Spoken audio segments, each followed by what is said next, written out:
All right, we are back with another short Monday episode with a topic that I hope to help at least one person out there. So again, a few potential cool topics for this week, and I decided to go with the topic of steroids, and more specifically, the real reason why I personally am not on steroids and would not go on steroids.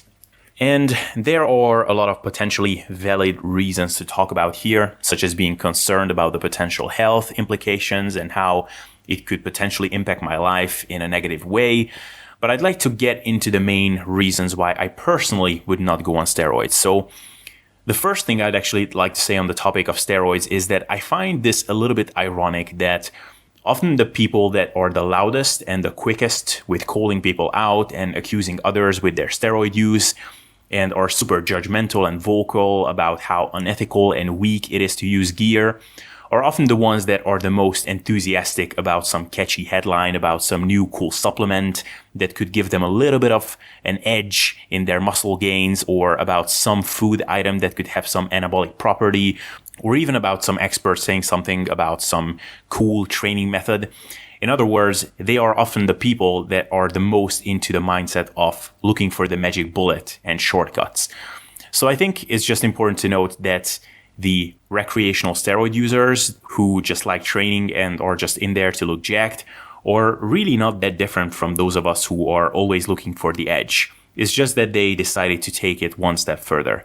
So I personally don't have anything against people who use steroids unless they are trying to use it as a competitive advantage in some sport like bodybuilding against people that don't use it.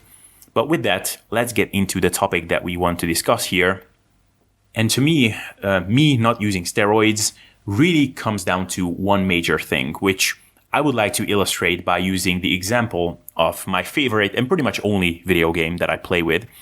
So there's this game called FIFA, which is this soccer video game which I love playing with on my Xbox. And each year I'm getting the newest version of this game. And when I'm playing with it, I pretty much go into full-on 10-year-old mode. Like, I get super into it. I get angry when I lose and I feel like the game was cheating or handicapping me too much. I even do some ridiculous things like creating players and building teams out of them. I often even commentate my own games for myself. So yeah, I turn into a legit fourth grader and I love it. In fact, one reason why I never started playing with the online version of this game is that it takes the game to a completely new level. And since I already get into the offline version a bit too much, I'm afraid that if I was to play against actual real people, I would quickly start breaking things at home and have serious rage attacks when I lose in a manner that I feel is unfair.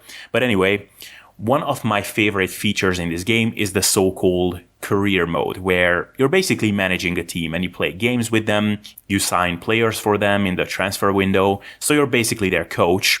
And one thing that kind of ruined this game mode for me a bit is when I realized a cheat option, which allowed me to buy basically any player for any team that I wanted.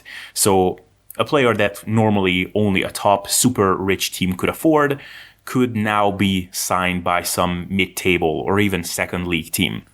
And once I realized this option, the game was basically not the same anymore. Because earlier on, there was this nice challenge of, okay, I'll start a new career mode with some middle of the pack type of football team, and let's see if I can make a big team out of them. And when I signed some big name for them, I was excited. And now it's like, whichever team I'm playing with, I can more or less create a world beater team out of them in a short period of time. And I tried multiple times playing with the game without using this cheat, but inevitably, I always started applying it because eventually I always lost patience and I just said, like, who am I kidding? Like, why am I pretending like I don't know how to do this? So in many ways, this cheat ruined one of my favorite features in the game.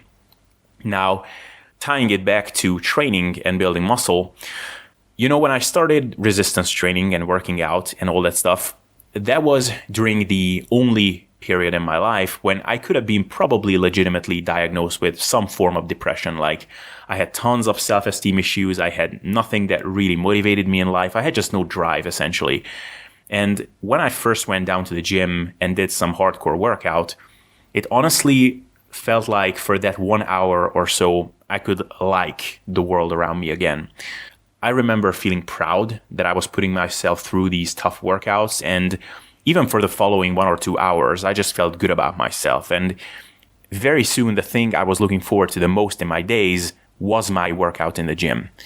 I even watched Pumping Iron, and I knew, of course, that part of it was sort of funny and it was almost like a meme, but still, I loved the whole vibe that ruled that movie, and I just found the whole thing really motivational. And over time, this whole fitness game almost became like my own little arcade computer game where I was completing my own journey, and I started to come across these unexpected challenges. Like, I quickly found out that, so these pro bodybuilders that are so massive are not just so big because they train a lot more than the less big people, but the steroids thing is not just some mean stereotype that haters are saying, but it actually does exist. And then came the phase when I came across the whole evidence-based fitness community and got a bit more educated about how things were working, and eventually learned that, so calories really do matter, and I really need to be in a calorie deficit for extended periods if I want to have a six-pack. And then eventually I saw my abs for the first time. Like, I will never forget the moment when that happened. And then I also realized that, so I was always an athletic kid and I was always good at sports, but there are clearly people here with better genetics for this whole muscle building thing than myself. And then eventually I got my first injury and realized that, so all these old folks are not just bitching around, but injuries really do happen. And when they happen, it really fucks with your training. Damn it. Like, this is another thing that I will now need to keep in mind. And then recently came the discovery that maybe my priority shouldn't solely be on building the most muscle humanly possible, but to bring up areas of my body that are glaring weak points, like my abs. And that is just the actual physical side of things. But then there are also the side effects that came from this pursuit, like me having this podcast, for instance, which literally started off with me one day while playing video games and listening to an interview with Eric Helms on the Sigma Nutrition podcast and being completely mind blown, thinking that, man, I would love to ask some good questions from Eric Helms and explore the topic more of how he blew up after his first bodybuilding contest and how that whole thing was mentally for him. And now I'm in a position where I can help people, and it gives me joy, purpose, and fulfillment. So lifting, fitness, as much as I often bash it for what kind of funky things it can do to people's minds and how it can sometimes take away people's abilities to just live their lives normally, at the end of the day, it's still, and depends on how corny I want to be here, I could say that it changed my life, or even that it gave me life, or at the very least, that it gave me purpose.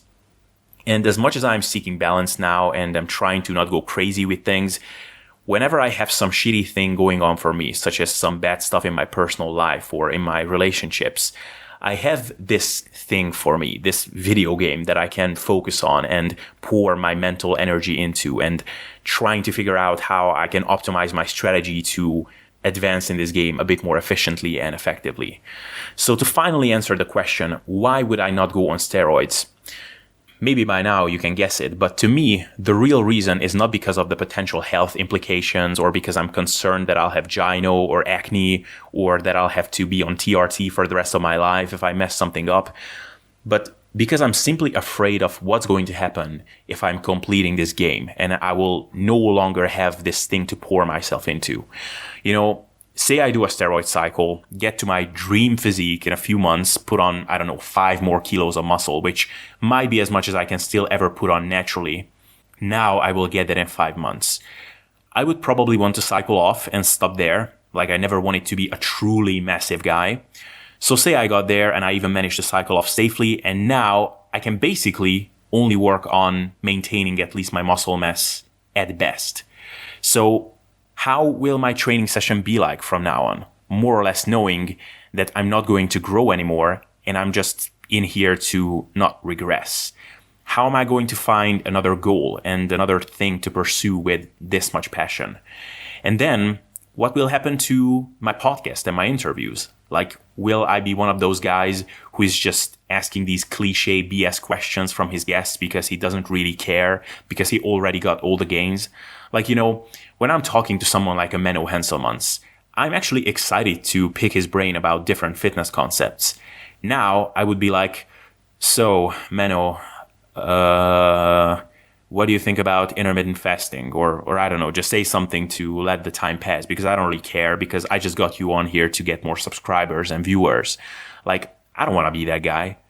So this is the real reason why I'm not on gear.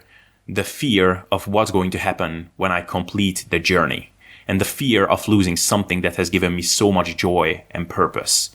One final analogy which just came to mind is I just started watching Friends, the series Friends, which I never watched before.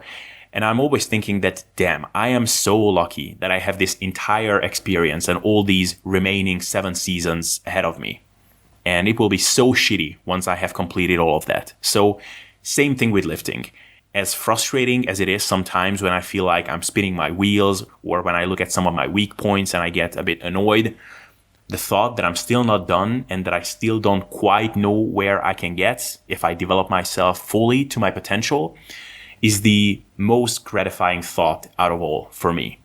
So for most of you folks, I recommend that you enjoy the journey, as cliche as it is, and be glad while it still lasts. And each training session and each day of eating is another chance to get one tiny step ahead.